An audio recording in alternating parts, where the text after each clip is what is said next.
Hi. Hey. So you got a phone call just before we started recording? My car is ready for pickup from the body shop. The body shop. It was at the body shop because it needed fixed. Hello and welcome to the Resilient Lineage podcast, where we reflect on the past, anticipate the future, and discover what God is up to today. I'm Olivia. And I'm Milo. And you're learning all kinds of lessons about life these days, aren't you? I'm really stepping into adulthood. A couple weeks ago, I got into a car accident on my way to my friend's prom. And I thought I was at fault. And then after the footage was taken and our insurance was going like crazy, I'm not at fault. You're not at fault, which is saving you a massive amount of money. Yeah. Because you don't have to pay your deductible. Uh-huh.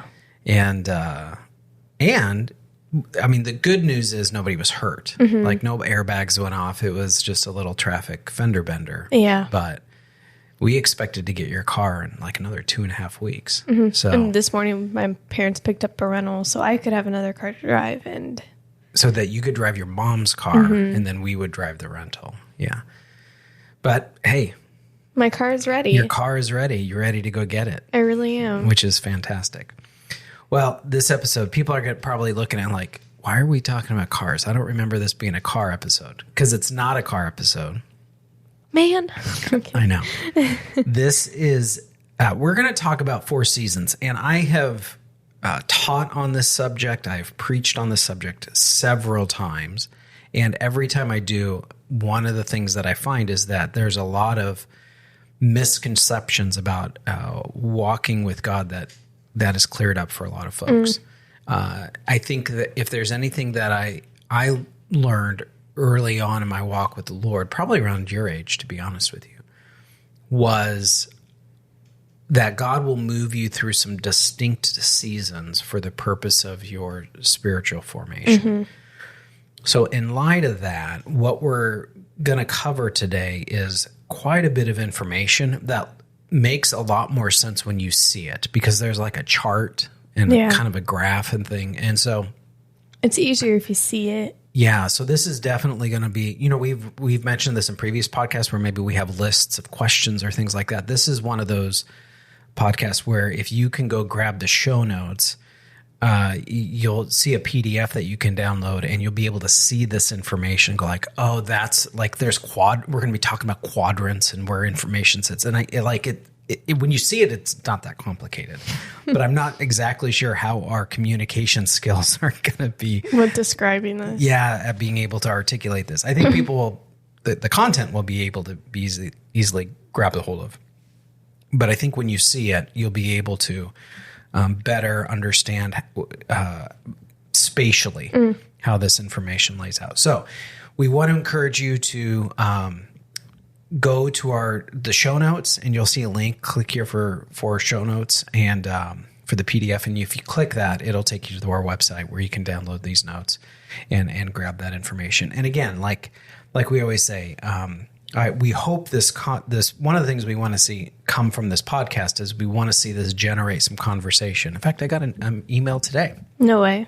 From a former coworker of mine from Spain. A psychologist messaged me and about some work stuff, and then he said, "Oh, and by the way, I'm enjoying the podcast," which was super rad. Yeah, it's encouraging. Yeah, it is super encouraging.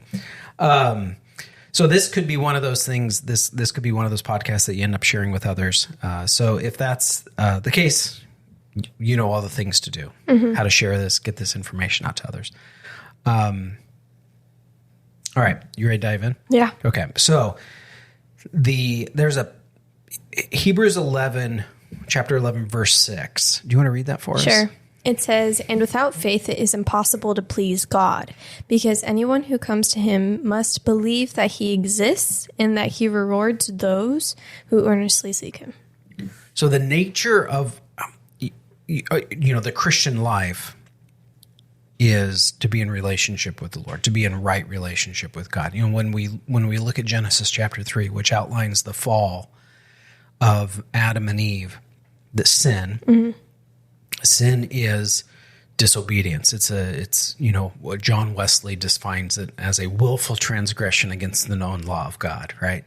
It's more than that. That's a pretty narrow definition, but it's this idea that, particularly in the garden, God was crystal clear. You are not to eat of the tree of knowledge of good and evil.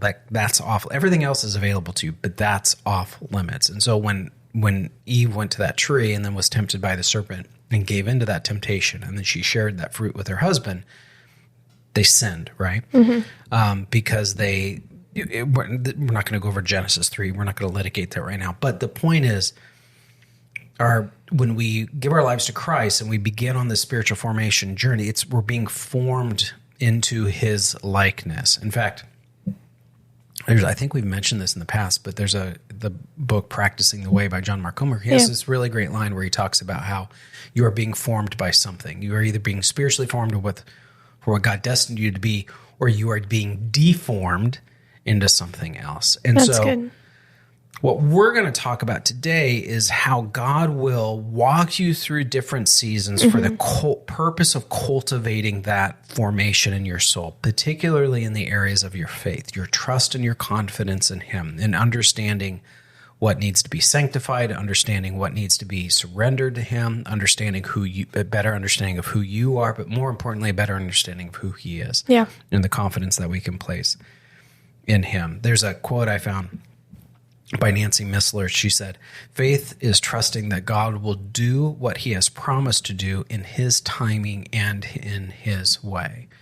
And so when we walk through different seasons, and we're going to look at those seasons here in just a second, but when we walk through different seasons, that's that trust in him. That should be your mindset. Yeah, that's what's being cultivated. So I'm going to trust that this inconvenience or this struggle or this pain or this disappointment or this frustration, I'm going to trust that what was unanticipated, what was unexpected, that the Lord is in this somehow, and he can use this for my spiritual well-being. Does that make sense? Yeah. Definitely. What are your thoughts? I mean, hey, I just had this car accident, and that was entering this season of graduating, and it was a busy time to do that too. The last 2 weeks have just every day had something. Yeah. And I felt all the love, and I felt all the support, and I felt all the encouragement, but I also felt overwhelmed and stressed, and it wasn't necessarily wrapped around what's God going to use within this moment. Sure. It's more of like, okay, what do I need to do to get that diploma? Yeah, to get through the moment. Yeah. Well, and I mean, to put it in context for folks, like, I don't know, how many proms did you go to this year? Been to 3. 3 proms, and within, 2.5 weeks of each other or something like that? So you had 3 proms. You finishing school, so you still had homework and all that kind of stuff. You were working at Chick-fil-A. And then we ended our high school girls Bible study. So you were wrapping that up, and not just like wrapping it up for the season. It's a goodbye. Yeah. Because you're no longer going to be in the high school girls Bible study. And then you have saying goodbye to classmates and things like that. Many of them. Graduation parties. Yeah. How many graduation parties did you get? We went to 4. 4, yeah. Did you go to, I think you went to a couple more than we did. So you have all of that going on. Yeah. And then we had family, and then we had a graduation party for you, which thank you to everybody that came out. Yeah, it was such a blessing. Incredible. So thank you for taking the time to do that. And then on top of all of that, we had family in, which is great, but it was sort of like a bunch of worlds colliding, right? We got into one moment. Family life, high school life, church life, some work folks, right? It's all you had some work folks come to your party. Yeah. So it was like this combination of all of these things sort of melting together. All in my backyard in one day. Yeah. On top of hosting, and on top of, your mom did a great job of meal prep and mapping everything out, and on top of your brother being in, home for the summer, on top of getting in a car accident, right? I mean, it's just things just started piling up. Yeah. And I embraced it. Well, that's about all you can do, right? And I think that's what we'll walk through here in a bit. And it's always one of those, sometimes in the moment, it's difficult to see what the Lord is doing, to see what the Lord is teaching and training and what he's, what he's kind of rising up to the surface. And so it's afterwards that you're able to look back and go like, oh, that's what I was learning through that process. I know for me, that's oftentimes been one of the things that I've tried to do after going through a certain season is step back and reflect and go, okay, how am I different now? What character qualities are more mature, are better honed or sharpened? What have I learned about my relationships with others? There's relationships always change and they're dynamic. Sometimes they change for the better, right? They get deeper, they get richer, they get stronger. And then there are those relationships that fade or something happens. There's a disagreement or a misunderstanding and it never really is quite the same again. Yeah. What were the goals that I achieved? What did I accomplish that I set out? So there's this period of time where you're able to reflect, but it's usually those aren't questions you ask in the moment. Right. Because you're trying to manage the moment. You're just and your face is right in the moment and you're not thinking, okay, let me step back. Go give this to God.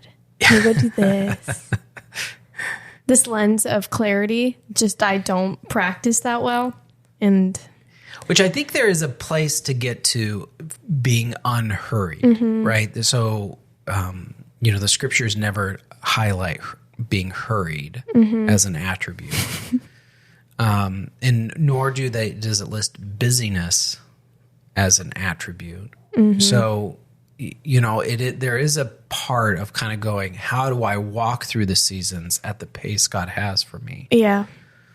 While at the same time recognizing there are going to be some moments that are more intense, that there's a lot of things happening at once, like everything we just talked about for you. Like when is all that going to happen again? Right. And, that's a really uncommon moment in your life. So, that's not the norm. Yeah. And, life is usually more somewhere in the middle. There's one of my favorite authors is Henry Nouwen. And if you are unfamiliar with Henry Nouwen, he's a Catholic priest. He's since passed away, but phenomenal writer. And he has this really great quote where he says, somewhere we know that without silence, words lose their meaning. Without listening, speaking no longer heals. And without distance, closeness cannot cure. And what he's articulating is the value of contrast. Yeah. And as we walk through, we're going to walk through the different seasons that the Lord will walk us through. The purpose is to create some contrast. And by creating that contrast, then I'm able to better understand and better appreciate and better value what God may be up to. And I don't walk through a season. It's not a one and done type thing. He's going to move me to different seasons for different purposes. Right. Okay. Should we walk through this? Yeah. Okay. So the 4 seasons, and I'm just going to let you, because I've preached on this and I've taught on this so much, it's easy for me to just kind of hit it. Do you want me to just say what I'm looking at? Well, or just interrupt me. Okay. Do you know what I mean? Yeah. Or like, wait, explain this. Or what does this look like? Because I don't want to monopolize the conversation. I was just going to sit here and watch Dad preach. Get the guitar out, start worship. Yeah, there you go. Because I don't want to do that. But I will do that if I'm not challenged. So feel free to I got you. Call me out. Okay, so there are seasons when life is good or life is hard. Right. And so think of those as extremes. So on the one end of the spectrum, life is good. And then on the other end of the spectrum, life is hard. So that's like on a spectrum. Okay. And then on another spectrum, so if you have your X and Y axis, so this is the part where if you download the show notes, they'll become more evident. So if you have your X and Y axis, so on the X axis, imagine life is good and life is hard as a spectrum. On the y-axis is going to be God seems closer, and then times when God seems distant. Now, I'm using the word seems very specifically because God is always present. So God is omnipresent. He's everywhere at once. He's no more or less close at any given time, right? It's just our sense of his presence may be increased or diminished based upon how much he reveals himself. You know, it's like when you look at the Bible, the distance between the last verse in the Old Testament and the first verse in the New Testament, that's a 400-year gap where God is not speaking. He's not providing divine revelation for the writing of Scripture. Well, that's a 400 years where God is still present. God is still active in people's lives. God is still doing things. It's not like God left. Yeah. But but he seems distant. And so that can take place in our lives, right? Times when God seems closer, God seems distant. So we're going to start with the first season, which the first season is the season of delight, which is life is good. God seems close, which is pretty rad. And I'm not going to, each of these have passages of Scripture. We're not going to take the time to look up all of these because we'd be here all day. But these are the passages of Scripture are listed in our show notes as examples of what this looked like. Yeah. So the season of delight is the one everybody enjoys. No. Yeah, I know. Particularly the North American church. I think compared to the other seasons, the North American church has highlighted the season of delight as the season to be in. Like, if you're in the season of delight, then you are living life as you should. If you're outside of the season of delight, then something got messed up. And I would argue that is not a biblical teaching. So the season of delight is meant for your formation, but so are the other seasons.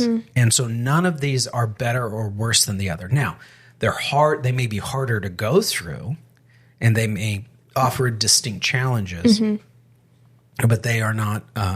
These are not in order of priority. It's just the nature of what they are. So, the temptation, the lie that the enemy wants to feed you, and each of these are going to have a lie and a type of faith that is cultivated in that season. So, the lie in the season of delight that the enemy will feed you is the lie that you have arrived, that you're finally doing it. You're finally living the Christian life as God intended. You're the best you've ever been. You're the best you've ever been. Isn't this amazing? And so if you talk with somebody who isn't in the season of delight, and they're like, yeah, I'm going through a different, we'll talk about the season of desert right now. They are in a bit. And so if they say, I'm going through the season of desert, if you believe that lie that you've arrived, you're gonna go like, oh, I wonder what they did wrong.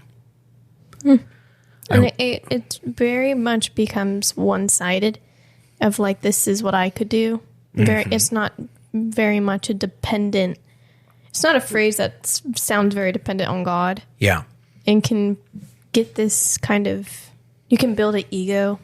Yes. Those are some of the temptations that come from believing the lie when you're in the season of delight. Now, having said that, I've walked through each of these seasons. I enjoy season of delight. It's fantastic. But it is, you can get comfortable and you can get complacent. The faith that can be generated in that time, that I think is one of the things the Lord wants to do, is he wants to cultivate a generous faith. So if life is good and God is close, your cup is overflowing. And you know your cup is overflowing. You can see that your cup is overflowing. In fact, others may be able to see that too. Your problems are relatively small. When you open the Word, God's speaking to you. When you pray, you feel like you're in the presence of God. When you worship, it's exciting. Do you know what I mean? Yeah. Like work is going great. School is going great. Good relations with your family members. Like there's all these things you kind of look at and you go like, okay, this is fantastic. And I think this is great, but how do you leverage, like what is the faith that needs cultivated in that time? Well, because you're living in a time of plenty, this is when it's time. It's great to cultivate that sense of generosity. Right. How do I take, if our family's in a great place, how do we open our home up so other people can experience that? When your family's not in a great place, you don't want to have people over. Do you know what I mean? Yeah. Because you're afraid of what arguments might we have in front of people? What might we expose? Could we expose ourselves? If you're not in a financial position, you might not even be able to host things just because the budget isn't there. If you're going through an employment situation that's difficult, you know what I mean? Yeah.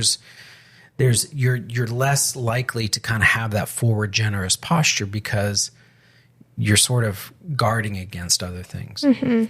And I will thoughts say, about the season of delight? I think in the season of delight, you become less busy with things and you have more time. Possibly. That could be. It may be. In the seasons I've gone through, I have an abundance of time. Now that I entered summer, I'm chilling, don't have school, work only in the evening, so I have all the mornings.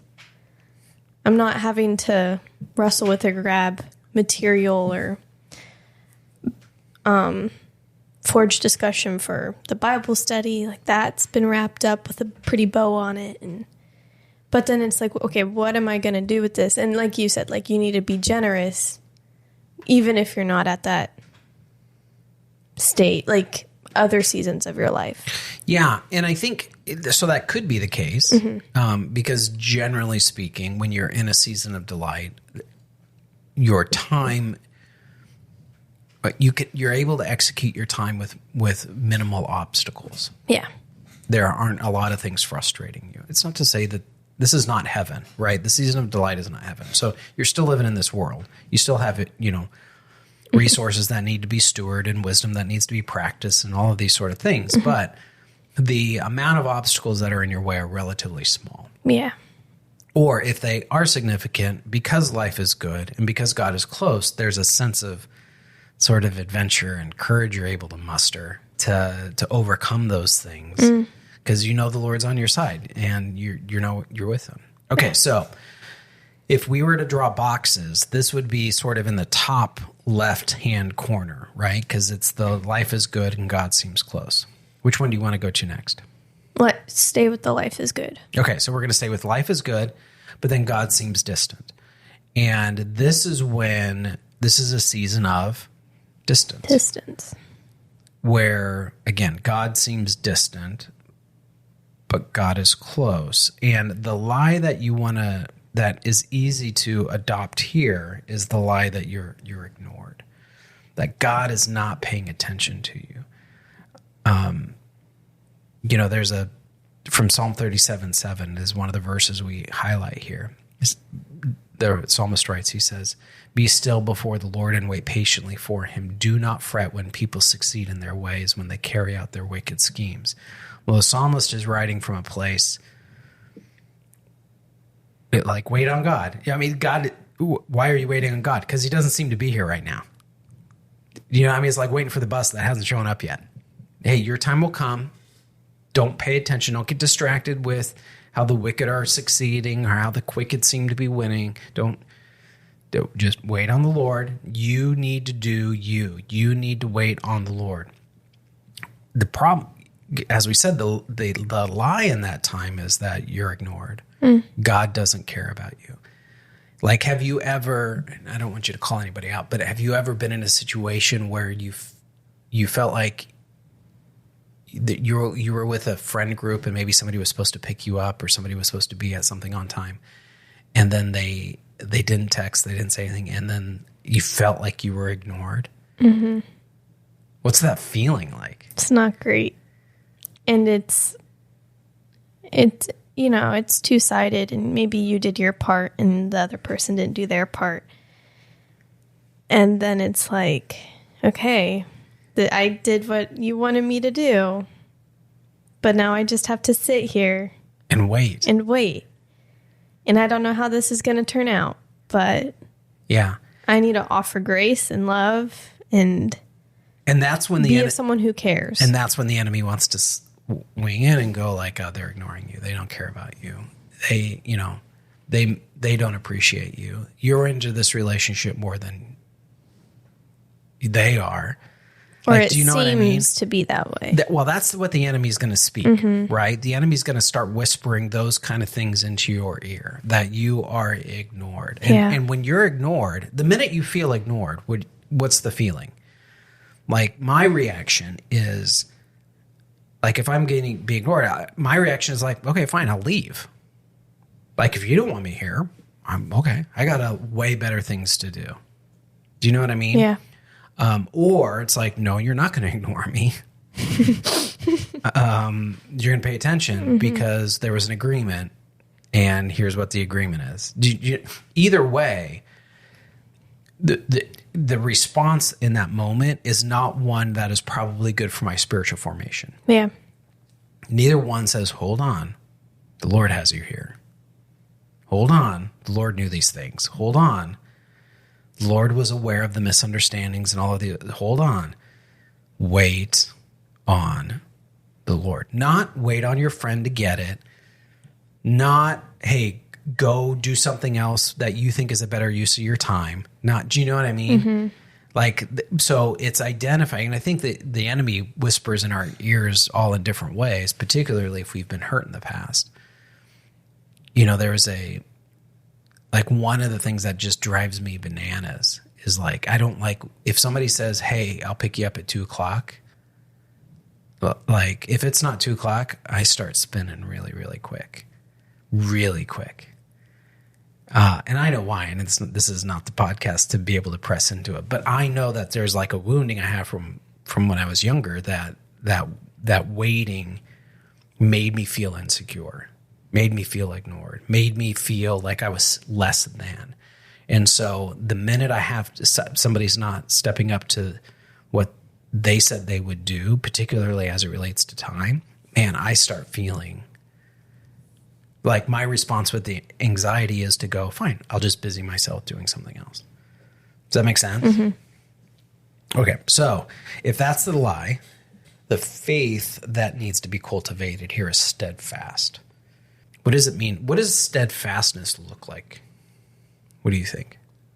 Okay, at first I thought attentive. Okay. And it does involve intentionality, but also it's an unwavering faith. Okay. Something that, like, you, despite the obstacles that are around you and the circumstances that are around you, you have built and you have put yourself onto a cornerstone and are locked in, and you're not gonna be driven by your emotions or driven by what's right in front of you or what other people say, or it's definitely a faith-based position that you intentionally put yourself on. Yeah. Or that God has helped you put yourself on. Yeah. Using the word dutifully is interesting because, you know, in the Navy, people stand watch. They have a duty. And so, and it's all articulated. There's a schedule that's produced, and then you're given a particular duty during that watch, and then this is what you're going to do specifically during that time. So if your best friend calls during that time and you're, you know, let's say you're roving security on a ship, which is basically you're just walking around making sure that nothing inappropriate is happening. Like people aren't gaining access to the ship that shouldn't be gained access to. Like that is not a time you're going to be distracted. Do you know what I mean? With the other things that are going on or what your buddies are doing right now or all the other cool things that your friends might be partaking in that evening because you can't be a part of it because you're on. Do you know what I mean? Yeah. So there's this sense of I'm going to have a narrow focus on what are my core set of responsibilities in this moment. And that's what I'm going to focus on. Because again, this is a season where life is good. Like life isn't hard, but God seems distant. Yeah. And when God seems distant, that's when it's kind of easy to start thinking, well, is this really worth it? And what's the point of all of this? And I mean, besides, life is just fine. God's not even paying attention right now anyway. So is it that big of a deal if I do this thing or go to this place or, you know, have an attitude to this particular way or whatever it is, whatever those temptations are. but the thing that can be cultivated during that season is that sense of how much of my walk with the Lord is driven by emotion, because the season of distance will break you of that. Because it's forced to kind of go, it doesn't matter how you feel right now. What's your duty?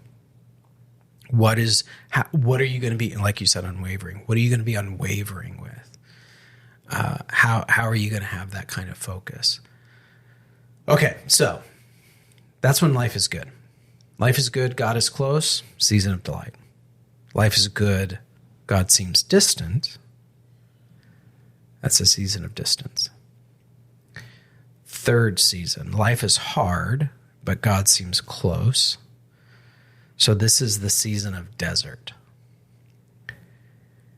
And there's a bunch of examples. Again, like the passages, there's a Psalm 7, Psalm 27, Psalm 31, Psalm 34, Psalm 52. You could even specifically highlight the children of Israel going through the desert as part of their formational journey. Yeah.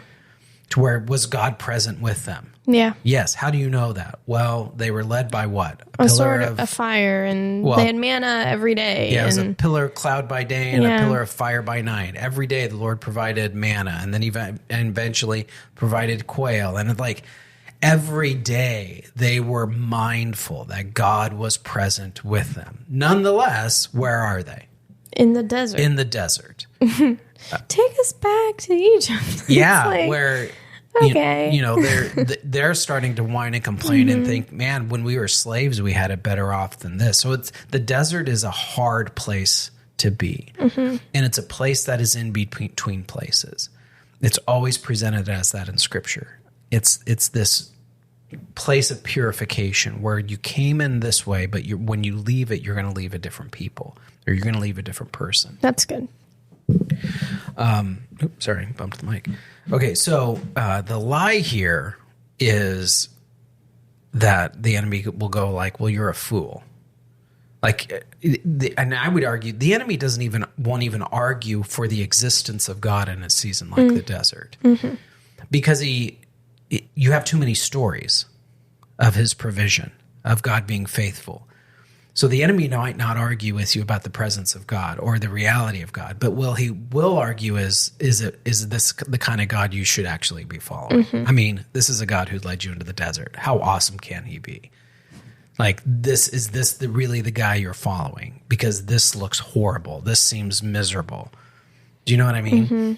And so the enemy is going to constantly lean into that. Well, you're a fool. You're an idiot. What were you thinking? Yeah. Man, imagine how great it was when you were in Egypt. Imagine how great it was. You see this happen with people that are in broken relationships, right? Whether they're with friends or in marriages, or, well, if I hadn't have, you're not even arguing that there weren't good times, but it's the current time is so hard that it's like, man, is this even worth it? And what's the point? And, all that kind of stuff. And so you start believing that lie, and it gets you going down a really, really, really destructive road very, very, very quickly. So the faith that is cultivated in this is a persevering faith. Yeah. And this is different than steadfast, right? Because there's a steadfast is, I know what my duty is, I know what my responsibilities are, and I'm kind of executing those things, right? But a persevering is like, I might know what those things are, but I gotta keep pushing through them. This isn't coming easy. It's not about removing distractions. It's about staying laser focused on what I have to do, because the obstacles are coming at me fast. The problems are coming at me a lot, and it seems overwhelming. And this is where I think oftentimes when the kind of the language parlance we have today, where people talk about feeling anxious or having anxiety, if you're living with that for an extended period of time, you're probably could be in a season of desert, right? particularly if they're like, I know God's close because when I read his word, it's so good for my soul. When I pray, like I sense his presence. I love being in worship, or I love listening to worship music because it calms me down. So again, you're not questioning the presence of the Lord, or the reality of God. That's not what's being questioned, but it's like, but man alive, why are they getting the miracle? Mm-hmm. I remember one time we were in a small group, and there was one couple that was like in the season of delight. Everything was incredible. And the other person was in the season of desert. And the temptation of the group was to not let the season of delight people share. Because have you ever been in that circle where it's like, how are things with you? And the first person's like, it's been a horrible week, and this is what's hard, and this is what's miserable, and da da da da da da.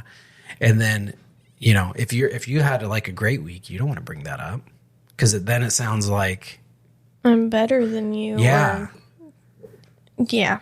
Which we'll talk about the community impacts of this maybe at another time, but there is a place of surrounding yourself with people that are in different seasons, so that you remind yourself that, oh, this is a season.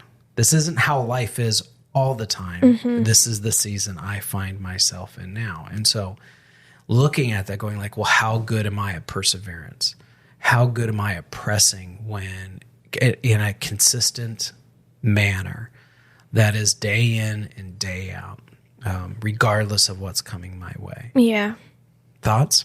That kind of just reminded me of something. When we lived in Spain, we had several people in the congregation lose a loved one. Mm-hmm.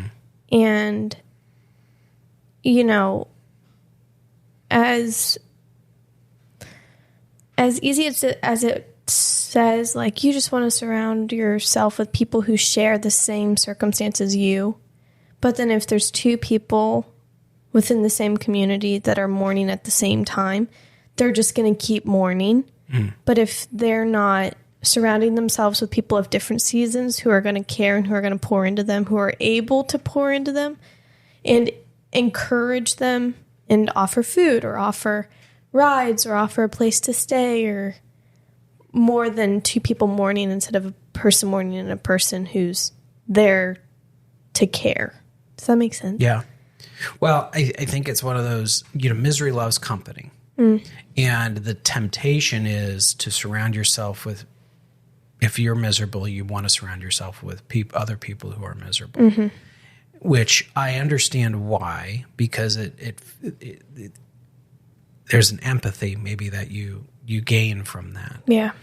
But you also need to put around, the scriptures say, weep with those who weep and rejoice with those who rejoice. Well, the people that are weeping because maybe they lost a loved one also need to take time to rejoice. Mm-hmm.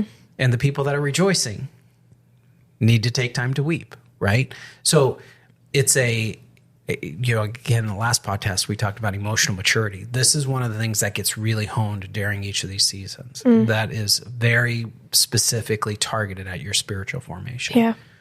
I remember one time I was pastoring at a church, and this couple came in, and I had been kind of working with them, and their marriage was not in a good place.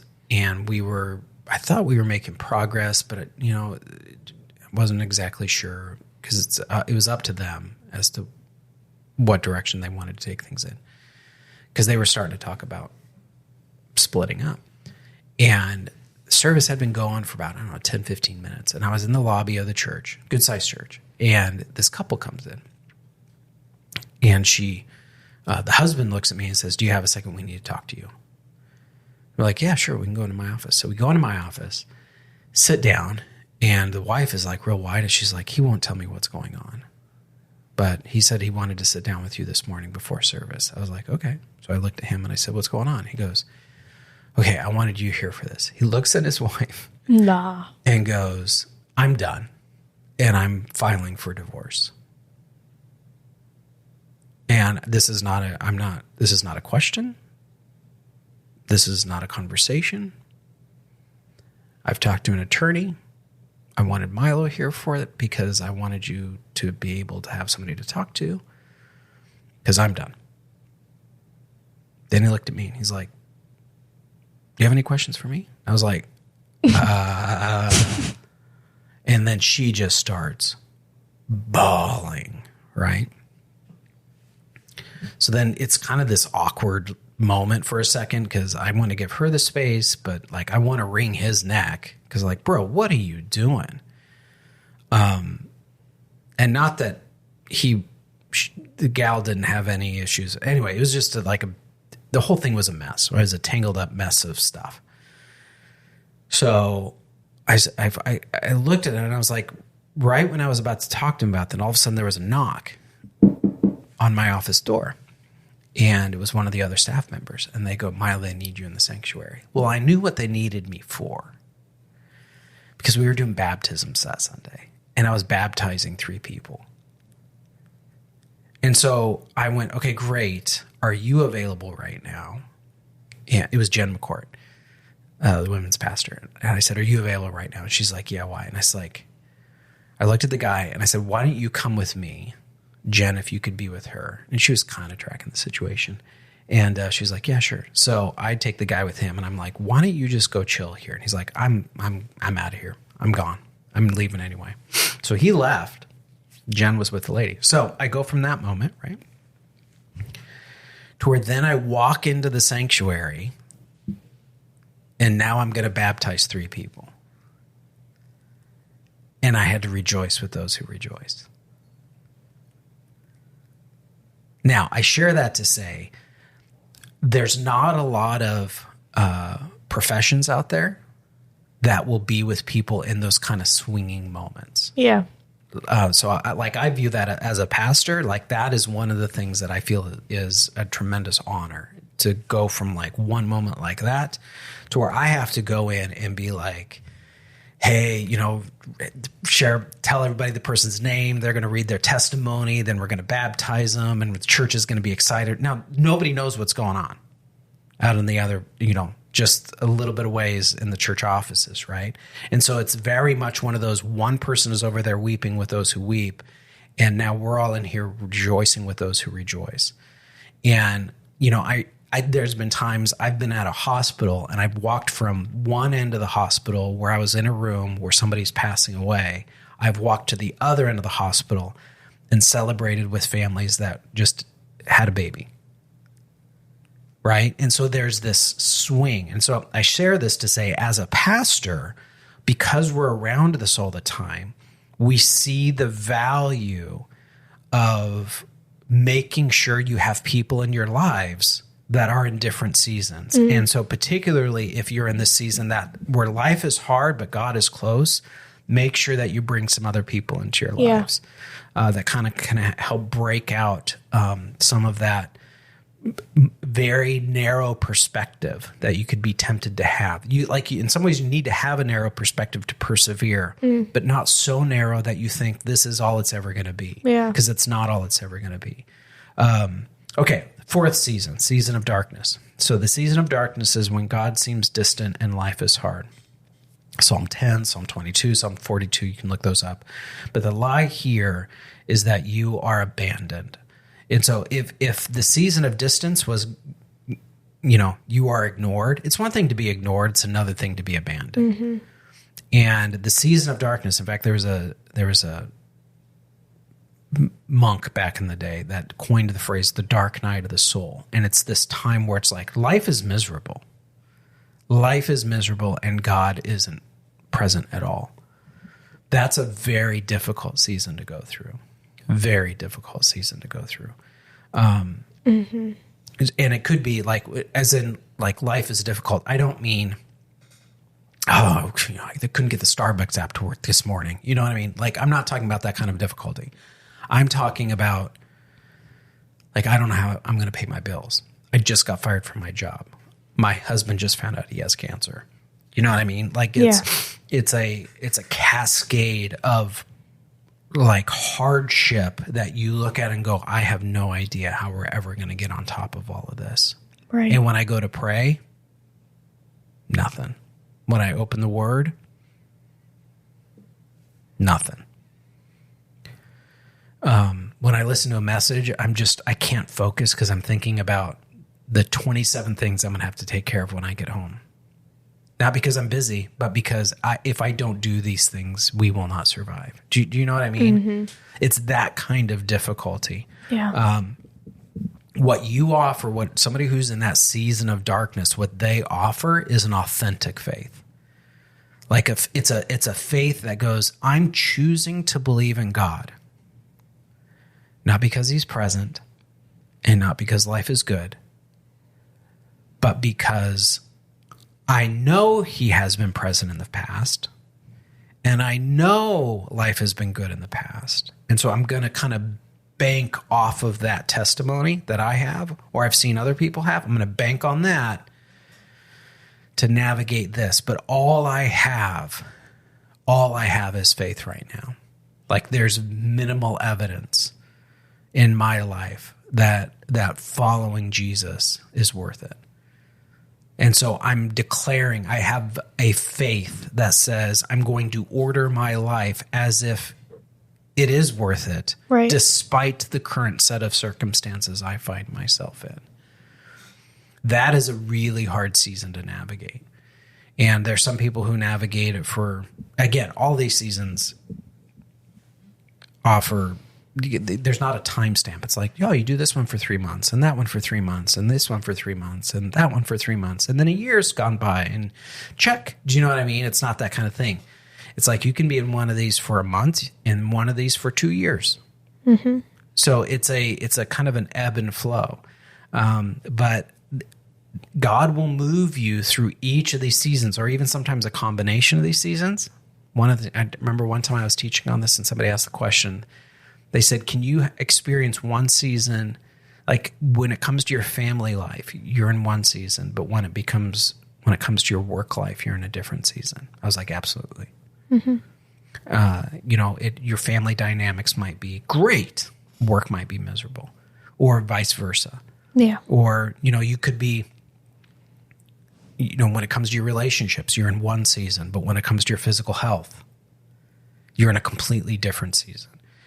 The point isn't to the point is to recognize that regardless of what you're going through in the season you find yourself in, you're probably evaluating how good or hard is life, how close or distant does God seem, and then in light of that, what faith is God wanting to cultivate within my soul through this process? How am I going to come out of this stronger, more resilient, spiritually focused? God has set a greater commitment to the priorities that God has set in my life. Does that make sense? Yeah. Than I did before. Mm-hmm. Like, how can I do that? How can I make and this is what I would encourage folks with this. How can you make the most of the season you're in? You do not get to set the pace of how fast you go through the season. God sets the pace, or he allows a pace to be set for you. And so how are you going to navigate that when you're not in control of the pace? Well, control only yourself, right? So what can you control? Well, you can control what you allow the Spirit to cultivate within you, the faith that is formed within you through this. And so if you're going through that dark season, there's an authenticity that you can cultivate in that time, because the only reason why I follow Jesus is because I believe in Jesus. Mm-hmm. It has nothing to do with my life circumstances right now. And it has nothing to do with my feelings right now. This is a statement of belief that is, I'm choosing to order my life behind. Yeah.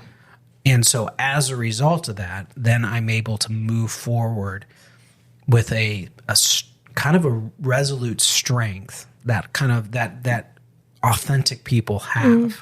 Do you know what I mean? Yeah. Thoughts? And I think that out of all of these, I feel like once you come out of the distant and hard season of life, you have a stronger testimony. Oh, massive. And way more than a season of delight, I would say. Like, that's what you remember more than when I got a free Starbucks one day, And I've seen people who started their faith in the season of darkness and hardship. And then because they were working on their faith and found God, they were able to step into a season, maybe a desert. Like, still life's hard, but they're experiencing God. Yeah. Yeah. And they can easily just go together. Yeah. And like I said, before, as we were walking through these at the beginning, the American church historically has made the season of delight the one to aim for. And that is not what is laid out in Scripture. If you follow Jesus, your life will be great. It's like, well, yes and no. Well, let's define great. What do we mean by great? And because will it be great? Well, I think it will be, but I define great as you will discover the person God destined you to be, and that will fill you with life because you're experiencing his love and grace in ways that you never even imagined. Versus, could life be miserable as you're going through all of that? By all of the things that people measure misery by. Yeah. Yeah. So will it be great? Well, who are we letting define the terms? Are we letting the world? Are we letting ourselves? Or are we letting God? Again, like Henry Nouwen, if you ever have a chance to read him, which we should read one of his books this summer. There's one book we're supposed to be walking through. We can start walking through it now. Now that we've gone through our whole graduation season. But Henry Nouwen said this. He said, when we honestly ask ourselves which person in our lives means the most to us, we often find that it is those who, instead of giving advice, solutions, or cures, have chosen rather to share our pain and touch our wounds with a warm and tender hand. The friend who can be silent with us in a moment of despair or confusion, who can stay with us in an hour of grief and bereavement, who can tolerate not knowing, not curing, not healing, and face with us the reality of our powerlessness. That is a friend who cares. Isn't that good? I read that and I was like, oof. Yeah. And that's the friend who's been through those seasons, like you were talking about, that they can just sit with you. And they're not like, it's going to be okay. Don't worry about it. This will pass. Did. Yeah. Here's the steps you need to take. Did you read this book on Amazon? Let me order it for you. I found it so helpful. In fact, I'm ordering it right now. Do you want the audiobook too? You're probably an audiobook. It's like, stop talking.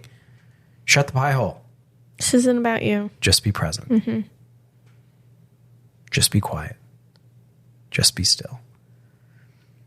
And God will walk you through these seasons to cultivate a faith so that you can be that kind of friend in those kind of needs. And so we have some discussion questions. Reflection questions. Reflections. You want to Yeah. You want to walk through these? What season do you find yourself now? Where do you think you find Where yourself? do you think? I think if you pray about it, if you're unclear of where you are, he will tell you where you are. Yeah, I think most folks, but what I found is most folks can pretty quickly plot themselves. Where would you put yourself right now? Yeah. Identify where you are. Okay. What? No, I'm asking you. Me? Yeah, you. Oh, so I was thinking about this. Life is good, I would say right now. Yeah. I haven't had a tremendous loss. That's when I think of hard. I think of loss. But right now, I just had this huge milestone. Had people come celebrate, encouragement, felt all the love. But I will say, I feel like I'm in between seasons where God seems close and then distant. Partly because when you're surrounded by all of these events, you don't necessarily put God first because these other things just keep stacking up. So I'm just going to say it as it is. I've chosen to be distant from God, not because he puts me in a circumstance where it seems though, but when I had a rhythm, and then when the rhythm gets broken. Yeah, I wake up at this time, I read my Bible at this time. Yeah, when that rhythm gets disrupted. You have to navigate through all of it, and then yeah. So I feel like I'm in between both of those. But now that little 2 weeks have surpassed, now I'm getting into more of the delight. Yeah. And I would say, to that point, I think I would encourage folks to not look at, evaluate your seasons based upon the last 3 or 4 months. Yeah. Not necessarily the last 2 2 or weeks. 3 weeks, yeah. As a whole, how have things been? And look, consider, and this is not an exhaustive list of like what faith cultivated is cultivated in those times. But I think it's a really good kind of thing to think through, right? So am I in that place where I have a generous faith, where I'm having to practice a steadfast faith? I'm having to really focus on some things and just be laser focused on a few things in my walk with the Lord to make sure I don't get distracted and preoccupied with unnecessary things. Yeah, I would say like I'm probably leaning into God seems distant. Like life is good right now. I'm having my devotions. I'm praying like I should. I'm doing my journaling, going to church, doing a podcast with my daughter, leading a Bible study on Sunday nights, like, which is all fine and good. But like, I haven't really had times where like when I sat down, like, oh yeah, the Lord really spoke to me today. I'm on fire. You know what I mean? Like I haven't had that in a little bit. Yeah. Which is, again, it's like, and guess what? That's okay. It's fine. That's okay. But okay, how am I going to be steadfast despite all that? Yeah. Okay. Number 2. Second question. What lie are you inclined to believe during this season? Good. What's the next question? 3. What is God doing to build trust in him during this season? Yeah. And then? Last, how are you leading through this season? Yeah. Good. You have any Great closing thoughts before we wrap up? Make the most of the season. Don't be driven by your emotions. Yeah. Step into summer on a purpose. If you haven't listened to that episode, go check it out. Yeah, summer on purpose. Actually, that's a really good thing to pair up with this podcast. That's what I'm saying. Good thinking. You can share, follow, rate, and review this podcast. By doing that, you're going to help us get the traction and let others know what they can expect. We've got quite a few reviews that have come in. Did you know we are a 5-star podcast? No. Yeah. On Spotify and Apple Podcasts. We're Nice. 5 stars across the board. Thanks, guys. Yeah. So thanks for reaching out and doing that. We really appreciate it. Like we said, there are show notes to all of this, so you can go download all of those things. If you want to connect with Olivia and I, we are on the socials. I'm on x.com and Instagram under Milo Curtis, and you can find Olivia on Instagram. Do you want to share what your handle is? It's olivia.curtis_28, because that's just rolls off the tongue, right? Oh, yeah. So you can follow her there. You can also sign up for our newsletter. We send out updates right now. It's kind of like every 2-3. We send out updates as we have them. We're kind of figuring out how to best to use that, but you can do that by visiting thisresilientsoul.com. If you want to email us directly, you can do that by emailing us at hello@thisresilientsoul.com. We're always looking for ways to deepen the quality and expand the impact of this podcast. So if you have some ideas on how we can do that, we welcome your input. We pray that you discover God in the season that you're in. Thanks for listening.